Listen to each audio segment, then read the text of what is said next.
Hello and welcome also from my side. Said before, I'm Philipp Menge. I did my master's degree at the Technical University of Munich in operations and in power engineering, and this is where I wrote my thesis. And now I'm a doctoral candidate with the Mannheim Institute of Sustainable Energy Studies. And I'm very happy to be here today. I'm very grateful to present my research, Cost and Grid Impact of a Smart Home Energy Management System under Energy and Power Tariffs. The whole thesis was written in English, so I also kept the presentation in English, but later on for the question, feel free to ask any question in German or in English. We can switch the languages back and forth. I'm going to start with a little introduction so everybody's on the same page. Then I'm moving on to the methodology and the underlying research design. Next, I'll spend most of the time highlighting some of the key results before putting everything together with a little conclusion. So, climate change, we need rapid decarbonization, we need lots of clean and renewable energies, and this is really changing the German energy system. And some of those effects are also observable on the household level.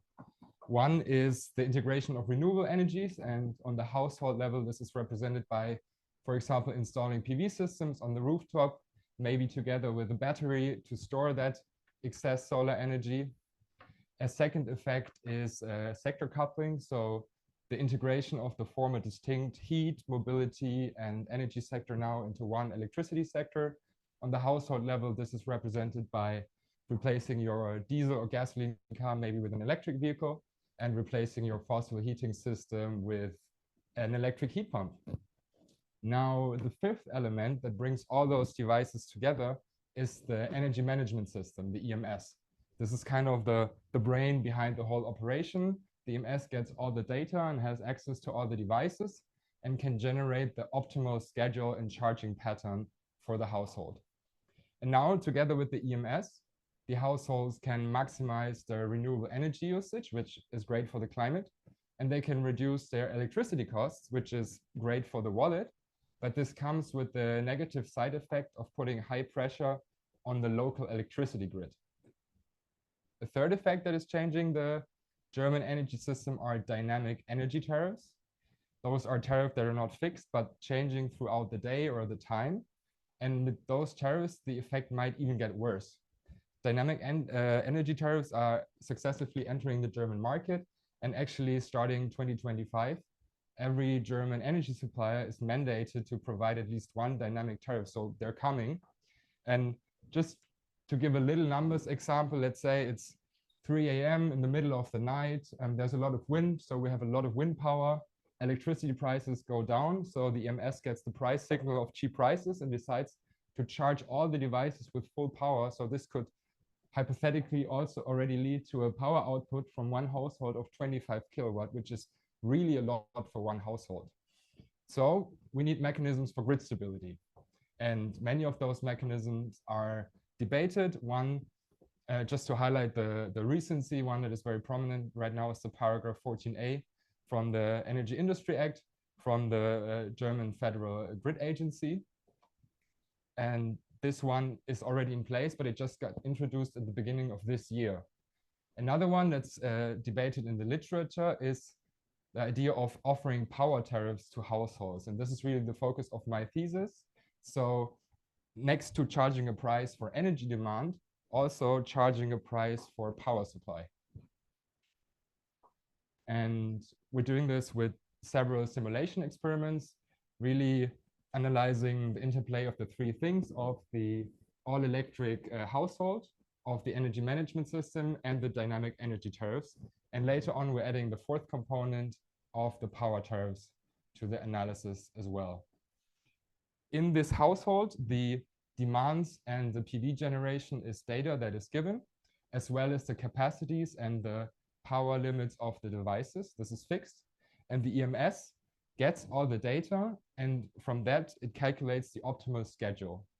And with this optimal schedule, we can see the different charging and discharging patterns of the devices, and also calculate the grid power, supply or feed in.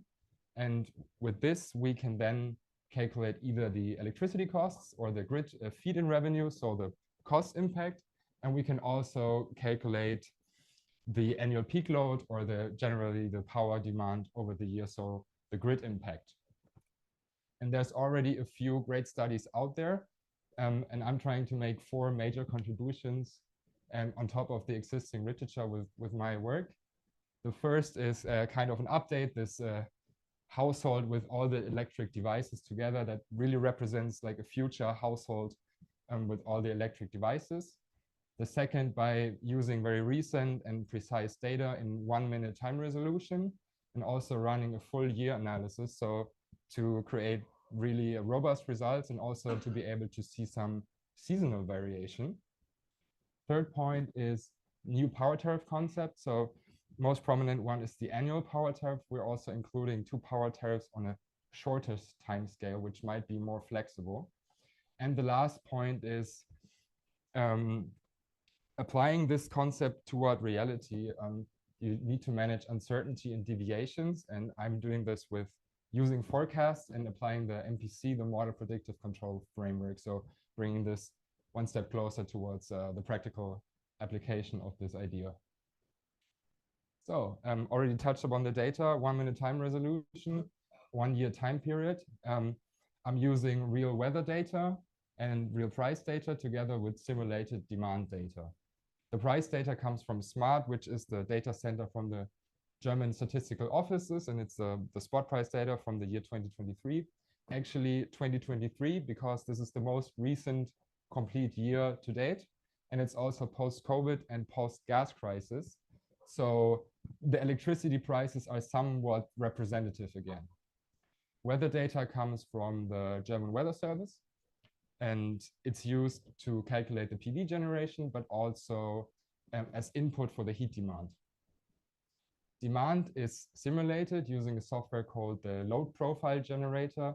This is a scientific tool that uses the agent-based modeling approach. So actually in this household, there's 4 people living, and they're having desires like sleep or hunger. And from these desires, activities are translated, like from hunger, cooking. And from these activities, then electrical consumption is translated. Cooking, like turning on the oven or turning on the microwave. And if you aggregate all those single usages over 1 year, you can generate a very realistic load profile for such a household. And there is actually 4 different demand types. So let's see if this works. No, not really. Yeah. So then we're going to do it without, doesn't matter. So there's 4 different demand types. There's 2 different heat demand types. There's demand for floor heating, which is in red, orange, and it's mostly in winter. There's demand for hot water, which is in green. It's pretty stable throughout the year. And there is demand for mobility, which is in dark blue. The demand for all other electric devices is the base load consumption, which is in light blue. And what you can see pretty nicely in this graph is the variation throughout the year of all the different demand types. And solar, of course, is more prominent in the summer and less in the winter, but you can really see how much this varies between different days. So depending on the weather conditions, there's a lot or no solar energy. And in comparison to that, you can see that, for example, base load demand and the hot water demand, they're pretty stable throughout the year and also have less variation between different days. So this is the underlying data that is fed with the model. So the main model here is the representation of such a future EMS. And basically, this is just a big mixed integer linear program optimization with the objective function of minimizing costs. It's integrated with forecasts to use or to integrate the uncertainty. And the forecast I'm using is a naive forecast. This represents kind of the most simple forecast methodology that exists. So basically just saying the demand at a time step t is the same as just one historical value, the demand at 1 week before. And these forecasts are now integrated with using the Model Predictive Control Framework, or also called the receding horizon or rolling horizon approach. So this is just a very stylized representation. Feel free to hit me up with any detailed questions later. The way this works is an optimization is performed on the basis of forecast values and initial system states. This generates a charging pattern or a schedule. And now this schedule is put into the reality, so the simulation of the real system, where we have the actual knowledge of the real PV in demand in this time step. And there might be some deviations. So there's a little post-optimization controls that handles this deviation. Therefore, the actual schedule is determined. And from the actual schedule, we then can derive the new system states. And now this process is basically iterated many times throughout the year. Also here, little numbers example. Let's say the forecast said at any time step there was 4 kilowatt of PV, of solar generation predicted. So the schedule decided, let's charge the battery with 4 kilowatt as well. But now in reality, solar generation was less, only 3 kilowatts. So to avoid that the battery is charged costly from the grid, the battery charging has to reduce to 3 kilowatt as well. And this is kind of the idea of the post-optimization control in place. This is the main model.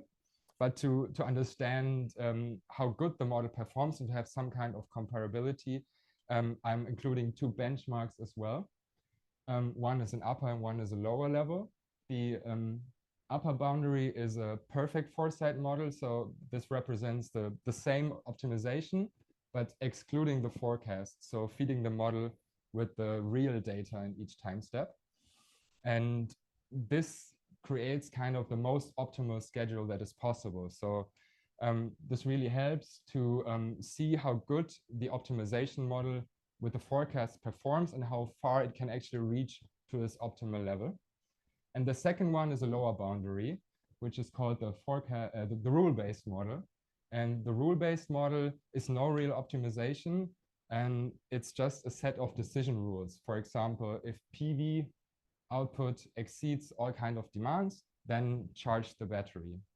This represents kind of older or current energy management systems and that are less advanced. So here the idea is to see if and by how far the optimization model actually outperforms this baseline. Those are the three models. And those three models are now compared with 3 energy tariffs. The first one is a flat, a classic energy tariff, and the other 2 are 2 dynamic energy tariffs.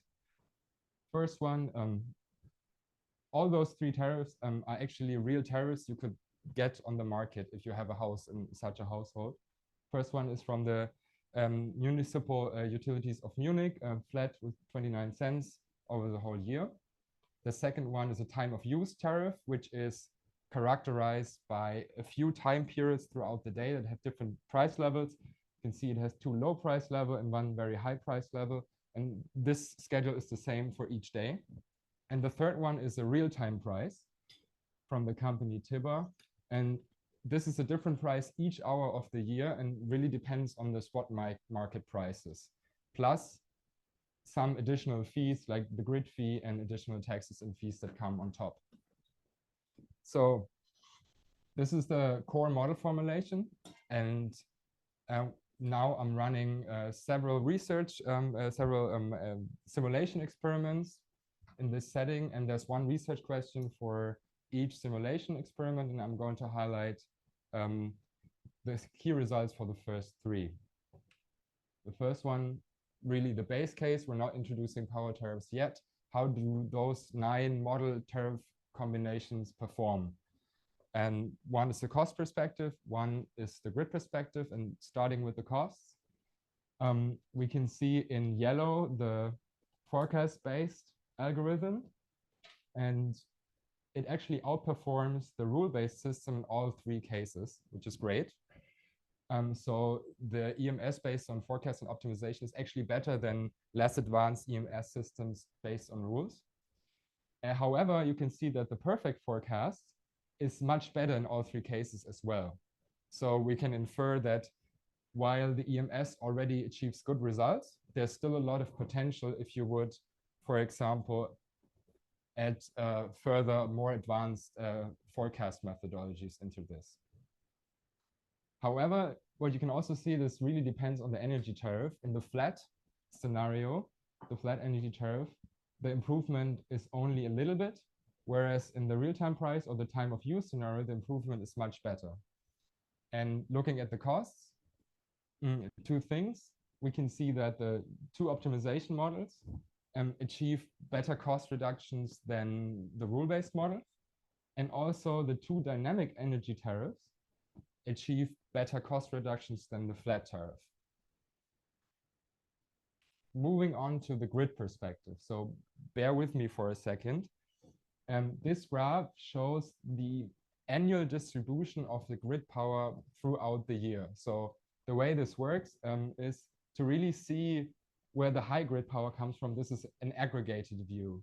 So for example, starting with the base case, the rule-based model, in 107 hours throughout the year, the power demand was higher than 6 kilowatt. In only less than half an hour, power was higher than 14 kilowatt. And basically, the rule-based does not need power from the grid more than 16 kilowatt. And this becomes much more with the two optimization models. So what we can see, just to put some numbers here,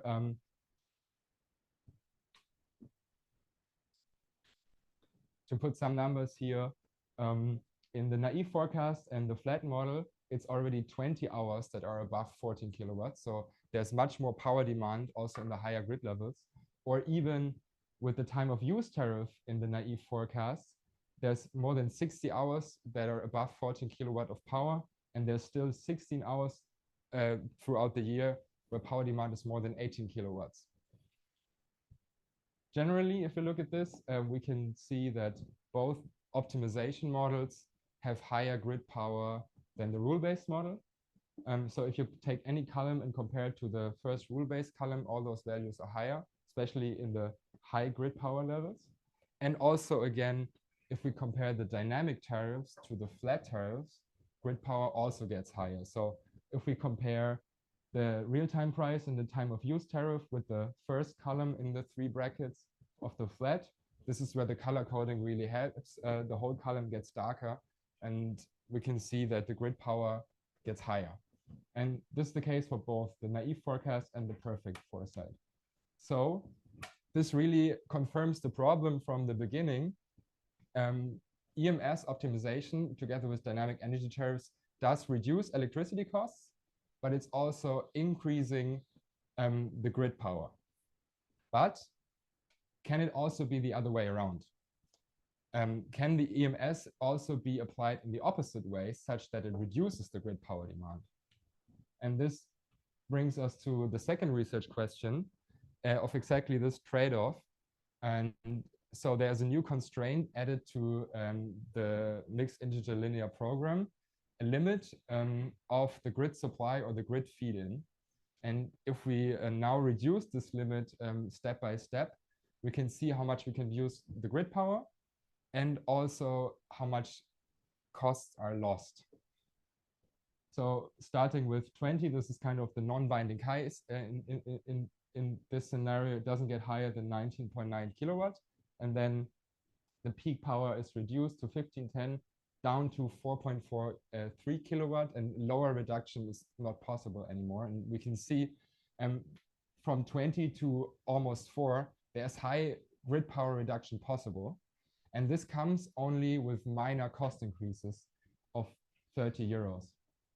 Put in relative terms, 77% of peak reduction is possible with only 4% of cost increases. And what's more interesting even is looking at the second best case. 70% of peak reduction is already possible with only less than 1% of cost, with only no cost increases. So just to put these numbers into relation, I want to make a quick link to the paragraph 14a of the Energy Industry Act. There's a lot of more details, but just very stylized. If you install a new heat pump or a new electric vehicle, there's a little device installed as well. So the local grid operator can limit your power output to 4 kilowatt. in cases of high grid congestions throughout the year. And for that, you can, for example, get 126 euros in return every year. And just put these numbers in relation, 4 kilowatts. So we've seen 4.4, so almost 4 kilowatt is already possible, but not just in the few moments of grid congestion, but basically throughout the whole year. And just for 30 euros. So we've seen actually the EMS can also be steered in the different way. So grid relief is possible, and actually with minor cost increases. So now this is where the power tariffs come into play with the question, can power tariffs actually enable this potential? And therefore I'm introducing a little bit of more methodology. So there's 4 different scenarios I'm looking at. And the first one is the base case scenario, no power tariff, and then we're including 3 different power tariff scenarios. First one is the status quo in the residential sector. It's an energy-based grid fee, or the Netznutzungsentgelt, roughly between 7 or 8 cents per kilowatt hour. The annual tariff is the status quo in the German industrial or commercial sector. This is a power tariff on the highest peak throughout the year. However, this is quite inflexible. Let's say your energy demand is very low throughout the whole year, and there's only one moment in time where the power is very high. This will really boost your electricity costs. So this led to the idea of including 2 more short-term tariffs. So one is based on the daily peaks and one on a continuous level, so on lowest time step we have. And with the idea that this has more flexibility, or in other words, it is more forgiving. So if you have a few moments or a few days with less power, with high power demand, it doesn't boost your electricity costs as the annual tariff would like. And now again, we're looking at those 4 tariffs from the cost and from the grid perspective, starting with the grid now, and just very quick. We have the 3 brackets for the 3 different energy tariff scenarios: flat, real-time price, and time of use. And in light blue, we have the naive forecast. In blue, dark blue, we have the perfect forecast. And in each bracket, the first column is the base case scenario with high peak power. And what we can observe that independently from the energy tariff, peak reductions are possible with all 3 energy tariffs, also with the 2 more flexible power tariffs. And this is the same picture from the cost perspective. And also you can see the costs might vary for the different energy tariffs, but if you actually look in each bracket, costs remain relatively stable. So with the 3 different power tariffs, peak reductions are possible, and the cost level remains the same. So grid relief is possible in a very cost-efficient way. And basically, this leads me to the conclusion. We've seen with the first research question and the first experiment that EMS optimization and dynamic energy tariffs have the potential to reduce costs, but this might come with increased peak load and grid power levels. However, this can also be the other way around. Second research question showed that if you steer the EMS in a different way, high peak reductions are possible with only minor cost increases. And the third research question shows that this potential can actually be enabled by using power tariffs that allow for this peak reductions, and the cost level remains the same. And this also accounts for the 2 more flexible power tariffs.